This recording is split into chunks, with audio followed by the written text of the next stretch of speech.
Hello students, फिर से आप सबका स्वागत है मेरे इस चैनल फिजिक्स और मैथ्स बाबा पे। तो जैसा कि अपन बात कर रहे थे इलेक्ट्रिक पोटेंशियल के बारे में, तो वो चैप्टर ऑलरेडी ओवर हो चुका है फॉर आरबीएससी। सीबीएसई वालों के लिए चैप्टर कंटिन्यू है। जो आरबीएससी वाले उनका चैप्टर कैपेसिटर और कैपेसिटेंस के नाम से, यानी संधारित्र और धारिता के नाम से चैप्टर आपको मिलेगा। और जो सीबीएसई वाले उनके चैप्टर नंबर 2 ये कंटिन्यू रहेगा। ठीक है, तो आज अपन जिस टॉपिक के बारे में डिस्कशन करने वाले हैं वो टॉपिक है हमारे पास डाइलेक्ट्रिक मटेरियल। ठीक है, जिसको अपन हिंदी में बोलते हैं परावैद्युत पदार्थ। तो क्या होता है परावैद्युत पदार्थ या डाइलेक्ट्रिक मटेरियल? तो क्लास डाइलेक्ट्रिक मटेरियल या परावैद्युत पदार्थ वो पदार्थ होते हैं जिसमें इलेक्ट्रिसिटी फ्लो नहीं होती है, मतलब वो इलेक्ट्रिक करंट प्रोड्यूस नहीं कर सकते, ना ही ऐसा हम बोल सकते हैं कि उसके अंदर कोई फ्री इलेक्ट्रॉन्स नहीं होते, लेकिन और होते भी हैं तो बहुत कम होते हैं। ठीक है, लेकिन अगर आप उसको किसी एक्सटर्नल फील्ड में रख दो, किसी बाहरी विद्युत क्षेत्र में रख दो, तो कहीं ना कहीं वो कुछ ना कुछ इलेक्ट्रिक इफेक्ट शो करते हैं। ठीक है, इस तरीके के जो मटेरियल्स होते हैं, जो पदार्थ होते हैं, उनको अपन बोलते हैं डाइलेक्ट्रिक मटेरियल। इसके बेस्ट एग्जाम्पल है आपका कागज़ ले लीजिए, मीका ले लीजिए, सिरेमिक ले लीजिए। मीका क्या होता है, जैसे हमारे राजस्थान में बहुत सारा वो चमकता हुआ सा जो मिलता है, जिसको अपन हिंदी में अब्रक बोलते हैं, वो आप ले लीजिए।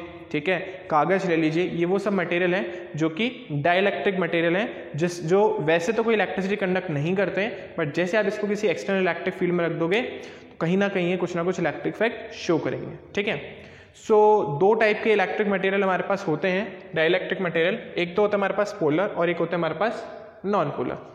नाम से समझ के आ रहा है, नॉन पोलर सब्सटेंस ऐसे सब्सटेंस जिसके अंदर पॉजिटिव चार्ज और नेगेटिव चार्ज एक ही पॉइंट पे क्या हो, कंसंट्रेटेड हो, यानी जिसके अंदर कोई डाइपोल एग्जिस्ट नहीं करता है, कोई द्विध्रुव आघूर्ण कोई द्विध्रुव जो है वो एग्जिस्ट नहीं करता है।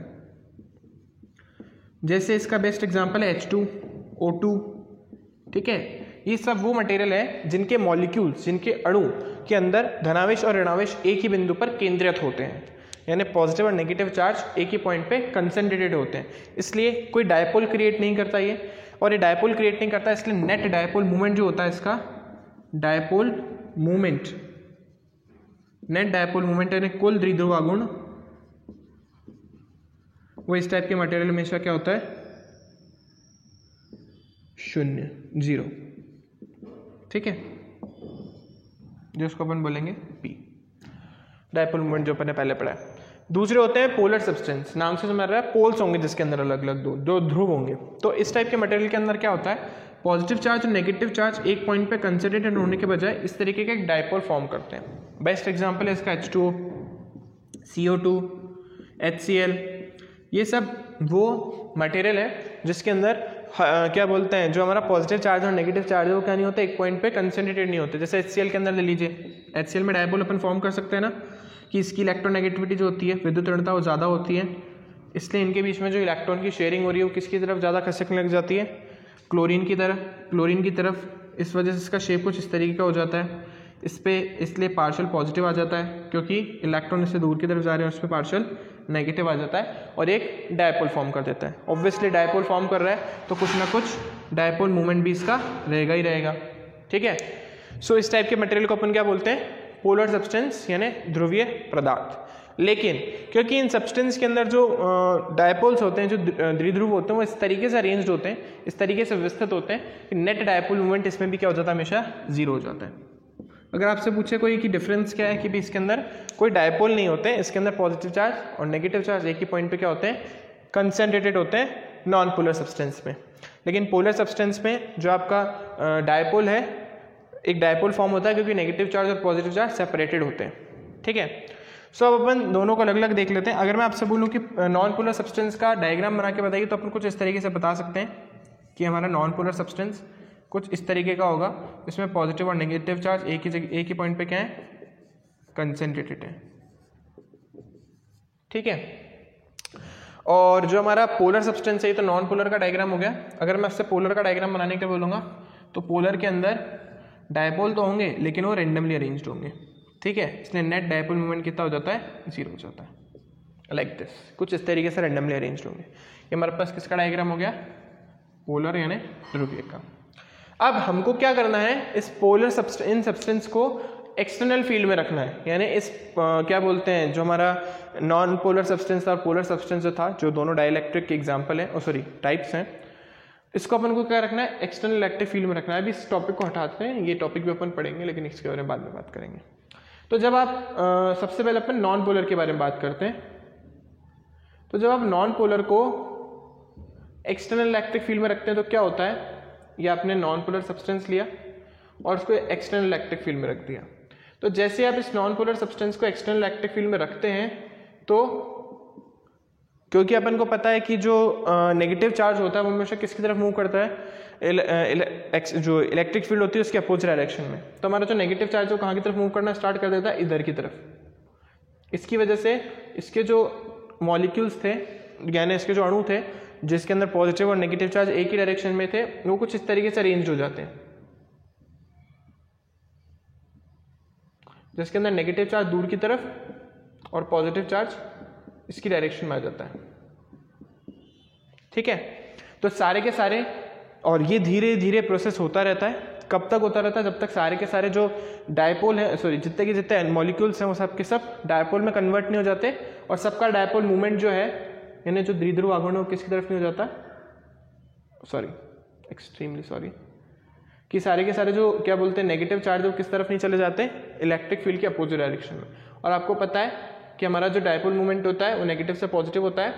तो इस केस में हमारा ई की डायरेक्शन और पी की डायरेक्शन क्या होगी, सेम होगी और एक दूसरे के डायरेक्टली प्रोपोर्शनल होंगे। ठीक है, अब यहाँ पे आप देख सकते हो कि जो बीच वाले जो चार्ज हैं वे एक दूसरे को कैंसिल करेंगे, नेगेटिव चार्ज और पॉजिटिव चार्ज एक दूसरे को क्या करेंगे, कैंसिल करेंगे। तो कैंसिल करने की वजह से हमारा जो सब्सटेंस है कुछ इस तरीके का बन जाता है, जिसके अंदर एक तरफ तो पूरा नेगेटिव चार्ज आता है और एक तरफ पूरा क्या आ जाता है, पॉजिटिव चार्ज आ जाता है।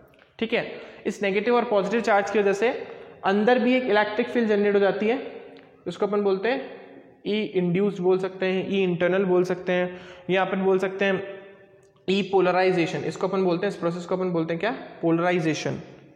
इस प्रोसेस को अपन बोलते हैं पोलराइजेशन, हिंदी में इसको बोलते हैं ध्रुवण या ध्रुवित करना। तो ध्रुवण या ध्रुवित करने का क्या मतलब है कि जब अपन किसी भी डाइलेक्ट्रिक सब्सटेंस को एक्सटर्नल इलेक्ट्रिक फील्ड में रखते हैं तो सारे के सारे जो मॉलिक्यूल्स हैं उसके नेगेटिव चार्ज जो हैं वो इलेक्ट्रिक फील्ड के अपोजिट डायरेक्शन में और पॉजिटिव चार्ज इलेक्ट्रिक फील्ड की डायरेक्शन मूव करते हैं, इसलिए नेट डायपोल मूवमेंट जो इलेक्ट्रिक डायपोल्स का द्विध्रुव आघूर्ण वो एक्सटर्नल इलेक्ट्रिक फील्ड की डायरेक्शन में हो जाता है, बाहरी विद्युत क्षेत्र की दिशा में हो जाता है, जिससे इसकी एक सरफेस नेगेटिवली चार्ज हो जाती है और एक सरफेस पॉजिटिवली चार्ज हो जाती है। इसको अपन बोलते हैं पोलराइजेशन। इस पोलराइजेशन की वजह से, क्योंकि एक सरफेस नेगेटिवली चार्ज हो गई और एक सरफेस पॉजिटिवली चार्ज हो गई है, तो अंदर एक इलेक्ट्रिक फील्ड डेवलप हो जाती है, विद्युत क्षेत्र उत्पन्न हो जाता है, जिसको अपन एक्सटर्नल इलेक्ट्रिक फील्ड या पोलराइज इलेक्ट्रिक फील्ड यानी ध्रुवित विद्युत क्षेत्र बोलते हैं।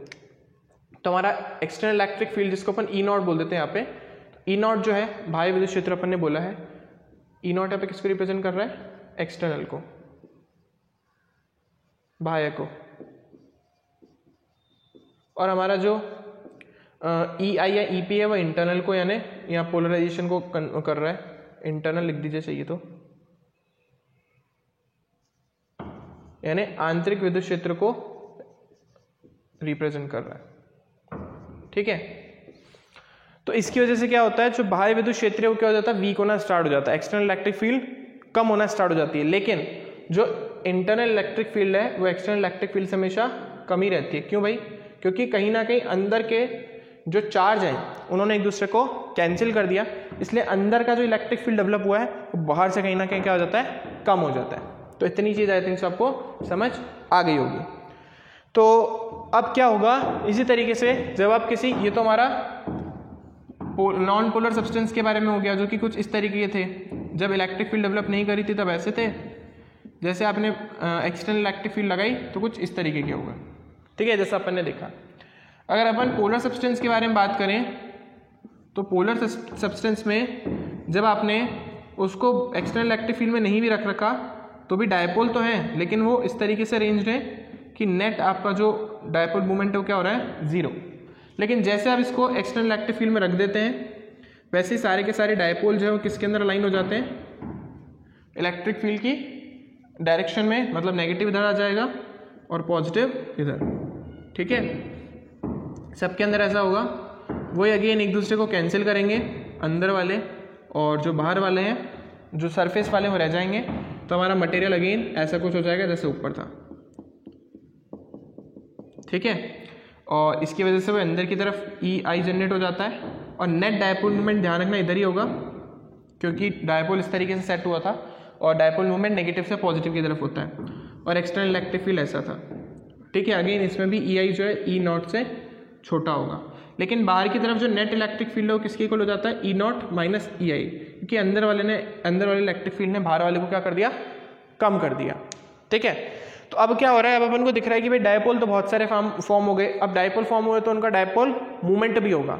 तो यहाँ से एक नई टर्म निकल कर आती है जिसको अपन बोलते हैं पोलराइजेशन डेंसिटी या पोलराइजेशन वेक्टर, हिंदी में इसको बोलते हैं ध्रुवण सदिश। तो ध्रुवण सदिश या पोलराइजेशन वेक्टर क्या होता है, पर यूनिट वॉल्यूम में डेवलप होने वाला डायपोल मूवमेंट।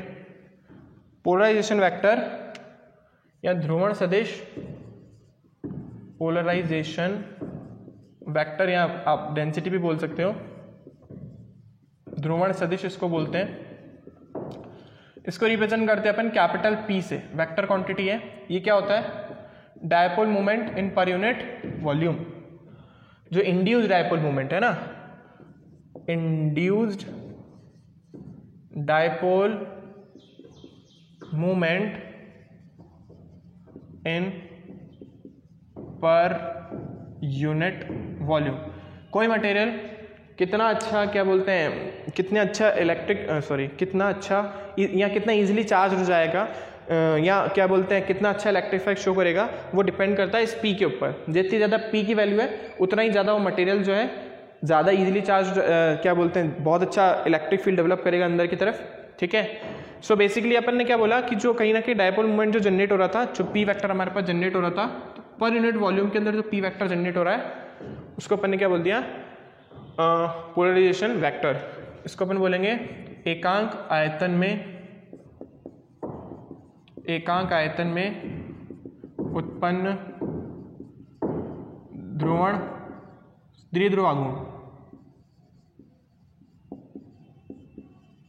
ठीक है, और ये आपका जो पोलराइजेशन वेक्टर होता है या पोलराइजेशन डेंसिटी होती है, ध्रुवण सदिश होता है, this is directly proportional to external electric field.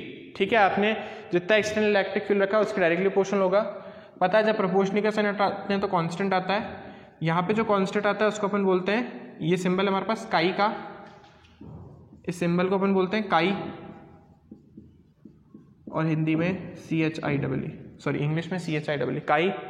इस काई को अपन बोलते हैं, एक टर्म है इसको अपन बोलते हैं इलेक्ट्रिक ससेप्टिबिलिटी। जैसे इलेक्ट्रिक परमिटिविटी पड़ी थी, वैसे एक और टर्म है इलेक्ट्रिक ससेप्टिबिलिटी।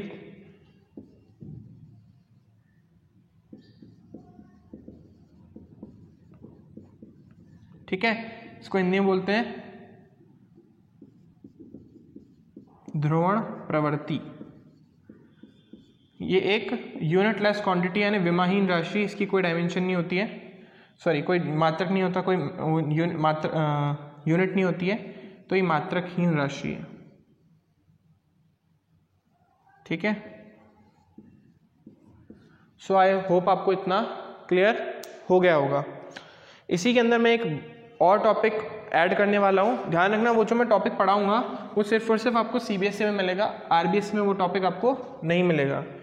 तो ये इंपॉर्टेंट रिलेशन हमारे पास बहुत, कि हमारा जो पोलराइजेशन वेक्टर होता है, पोलराइजेशन डेंसिटी होती है, वो एक्सटर्नल इलेक्ट्रिक फील्ड के डायरेक्टली प्रोपोर्शनल होती है। ये अपन मैग्नेटिज्म वाले चैप्टर में पढ़ेंगे, चुंबकत्व वाला जो चैप्टर होगा उसमें भी अपन पढ़ेंगे। यहाँ पे इसी में मैं एक टॉपिक और कवर कर रहा हूँ, वो क्या है, रिलेटिव परमिटिविटी नहीं बोल सकते उसको, अपन बोलेंगे डाइलेक्ट्रिक कांस्टेंट। वो अपन वैसे पहले पढ़ चुके हैं, डाइलेक्ट्रिक कांस्टेंट, रिलेटिव परमिटिविटी जिसको अपन ने बोला था। ठीक है, इसको अपन ने बोला था डाइलेक्ट्रिक कांस्टेंट, जिसको अपन ने रिलेटिव परमिटिविटी भी बोला था, रिलेटिव परमिटिविटी। ठीक है, इसको हिंदी में बोलेंगे अपन परावैद्युत स्थिरांक।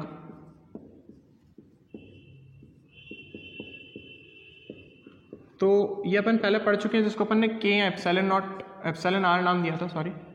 यहाँ पर ये किसके इक्वल होता है? ये होता है आपका एक्सटर्नल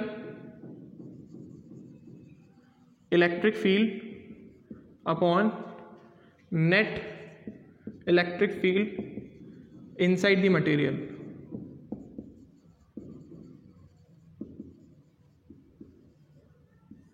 ठीक है, हिंदी हमारे पास हो जाएगा बाह्य विद्युत क्षेत्र अपॉन अंदर कुल विद्युत क्षेत्र। ठीक है, अगर मैं बाहर वाले को अपन ने ई नॉट दिया था और अंदर वाले को अपन ई नाम दे देते हैं। ठीक है, अंदर जो नेट इलेक्ट्रिक फील्ड जनरेट हुआ है वो किसके इक्वल है? अभी मैंने आपको बताया था, अंदर नेट इलेक्ट्रिक फील्ड डेवलप हुआ है जो बाहर था माइनस अंदर जो इंड्यूस हुआ है या पोलराइज हुआ है, जो हमारा पोलराइजेशन की वजह से प्रोड्यूस हुआ है, जिसको अपन ने ई आई या ई पी नाम दिया।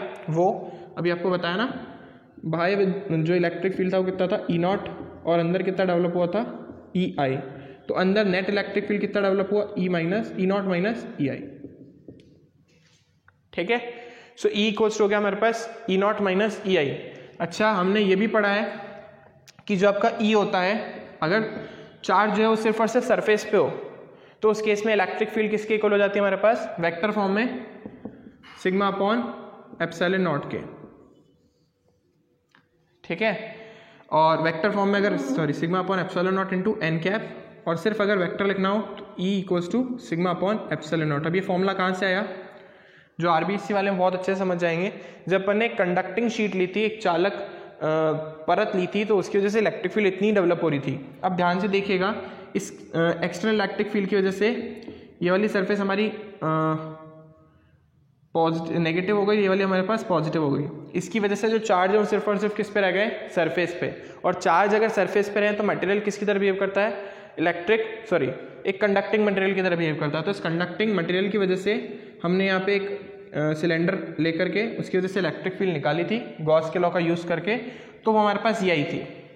तो अगर हम बाहरी विद्युत क्षेत्र की वजह से क्या बोलते हैं, ये जो हमारे पास सिग्मा है जिसको अपन बोल रहे थे चार्ज डेंसिटी यानी आवेश घनत्व, तो बाहर जो है उसको अपन सिग्मा ले लेते हैं, और जो सरफेस पे डेवलप हुआ है उसको सिग्मा पी नाम दे देते हैं। नेगेटिव वाले के लिए नेगेटिव सिग्मा पी, और पॉजिटिव वाले के लिए पॉजिटिव सिग्मा पी। तो बाहर जो अपन ने इलेक्ट्रिक फील्ड डेवलप करी है, जो अपन ने बाहर लगाई थी, उसकी चार्ज डेंसिटी कितनी है? सिग्मा।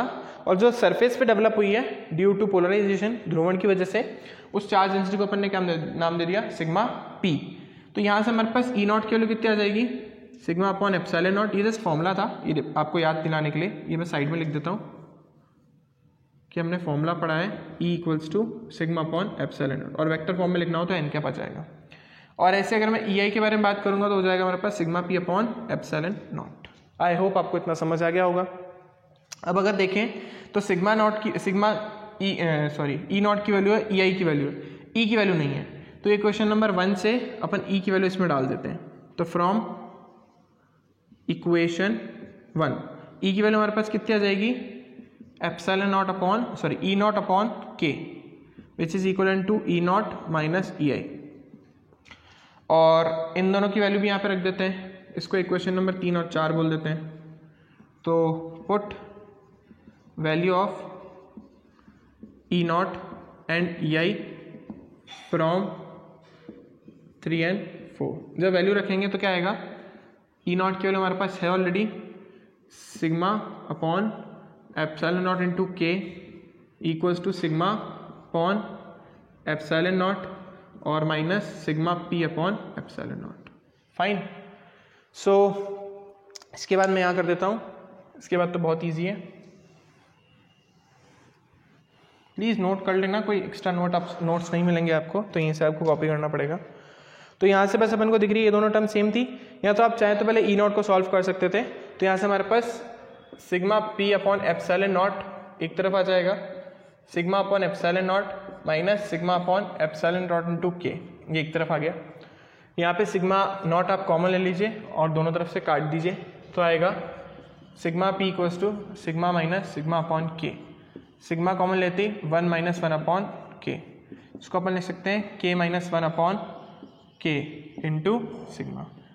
तो इंड्यूस चार्ज डेंसिटी जो है, इंड्यूस चार्ज डेंसिटी या पोलराइजेशन चार्ज डेंसिटी जो हमारे पास, वो किसके इक्वल हो गई, इस रिलेशन के इक्वल। आप चाहें तो इसकी जगह चार्ज इंटू ए भी लिख सकते हैं। तो चार्ज इंड्यूस की वजह से इंटू ए, क्योंकि सिग्मा की वैल्यू होती है equals to k-1/k into Q into A. तो ए से आपका ए कैंसिल हो जाएगा, तो क्यू पी हमारे पास आ जाएगा k-1/k इंटू क्यू। एक और रिलेशन हमारे पास निकल के आया। ठीक है, अब आई थिंक जो सबको ध्यान होगा कि जो हमारे पास, अच्छा यहाँ पे जो k होता है हमेशा ग्रेटर देन 1 होता है, एक्सेप्ट आपका जो एयर है या फिर वैक्यूम है उसको छोड़ करके, उसकी वैल्यू 1 होती है, बाकी सबके लिए ग्रेटर देन 1 होती है उन मटेरियल को छोड़ करके। इस तरीके से अगर मैं आपके कंडक्टर के बारे में बात करूँ, यानी चालक के बारे में बात करूँ, तो कंडक्टर के k के लिए वैल्यू होती है इनफाइनाइट। अच्छा, ये इनफाइनाइट अपॉन इनफाइनाइट फॉर्म अपन नहीं बना सकते, ठीक है, तो लेकिन यहाँ पे रख सकते हैं। तो यहाँ से हमारे पास सिग्मा p की वैल्यू कितनी आ जाएगी, sigma 1 - 1 upon infinite, 1 upon infinite is 0। तो यहाँ से हमारे पास सिग्मा किसके इक्वल आ गया, सिग्मा p के। ये क्या इंटरप्रेट करता है, क्या बताता है, ये बताता है कि अगर आप किसी भी कंडक्टिंग मटेरियल को, चालक वस्तु को बाह्य विद्युत क्षेत्र में रखते हैं, तो क्योंकि इसमें डायपोल तो क्रिएट हो नहीं सकते, इसमें तो ऑलरेडी क्या है, फ्री चार्जेस हैं, ठीक है, सॉरी फ्री इलेक्ट्रॉन है, यानी मुक्त इलेक्ट्रॉन है। तो सारे के सारे इलेक्ट्रॉन यहाँ की तरफ इकट्ठा होना स्टार्ट हो जाएंगे। इसकी वजह से यहाँ पे कैसा चार्ज आ जाएगा, इस सरफेस पे नेगेटिव, और यहाँ पे कैसा चार्ज आएगा, पॉजिटिव। ये किसी भी चालक को बाहर रखने पर, तो यहाँ पे आ जाएगा हमारे पास सिग्मा p और यहाँ पे आ जाएगा हमारे पास प्लस सिग्मा p। ठीक है, तो बाहर जितनी चार्ज डेंसिटी उतनी ही चार्ज डेंसिटी सरफेस पे भी डेवलप हो गई। तो इसका मतलब जितनी बाहर डेवलप हुई थी इलेक्ट्रिक फील्ड, उतनी कहाँ पे डेवलप होगी, अंदर की तरफ। यानी आप बोल सकते हो कि बाहर की इलेक्ट्रिक फील्ड अंदर की इलेक्ट्रिक फील्ड की क्या हो जाती है, इक्वल हो जाती है। इसलिए जब भी किसी कंडक्टर को एक्सटर्नल इलेक्ट्रिक फील्ड में रखते हैं, किसी भी चालक को बाह्य विद्युत क्षेत्र में रखते हैं, तो उसके अंदर की तरफ नेट इलेक्ट्रिक फील्ड हमेशा कितनी होती है, 0। ठीक है ना भाई, ये रिलेशन अभी अपन ने निकाला। तो यहाँ से E0 और EI की वैल्यू सेम है, तो अंदर की तरफ नेट इलेक्ट्रिक फील्ड कितना हो जाएगा, 0। इस रिलेशन से भी आप इसको प्रूफ कर सकते हो। ठीक है, सो ये आपको समझ आ गया होगा। ये क्वेश्चन भी कभी कभी आ जाता है कि भाई चालक के अंदर यानी कंडक्टर के अंदर इलेक्ट्रिक फील्ड 0 क्यों है, क्योंकि उसके अंदर की तरफ कोई चार्ज नहीं है, चार्ज नहीं तो कोई इलेक्ट्रिक फील्ड डेवलप नहीं होगी। ये तो आपका नॉर्मल कंडक्टर जो चार्ज था, अगर आप इसको किसी एक्सटर्नल इलेक्ट्रिक फील्ड में भी रख देते हो तो भी अंदर इलेक्ट्रिक फील्ड कितना होता है, 0। चाहे आप इसको एक्सटर्नल इलेक्ट्रिक फील्ड में रखो या नहीं रखो, दोनों ही केसेस में जो आपका टोटल नेट इलेक्ट्रिक फील्ड है इनसाइड द कंडक्टर वो क्या रहता है, 0। ठीक है, बाहर रखते ही जो इंड्यूस हुई थी जो अंदर की तरफ, वो एक्सटर्नल इलेक्ट्रिक फील्ड की इक्वल हो जाती है, दोनों एक दूसरे को कैंसिल कर देते हैं, इसलिए अंदर वैसे भी 0 आ जाती है। और अगर आपकी बॉडी चार्ज है और आपकी ऐसी रखी हुई है और वो कंडक्टिंग है, तो अंदर तो इलेक्ट्रिक फील्ड वैसे भी क्या होता है, 0, क्योंकि चार्ज सिर्फ किस पे रहते हैं, सरफेस पे। So thank you for watching this video. I hope आपको समझ आया होगा। अच्छा लगता है तो शेयर करें, लाइक करें, सब्सक्राइब करें। Thank you for watching this video.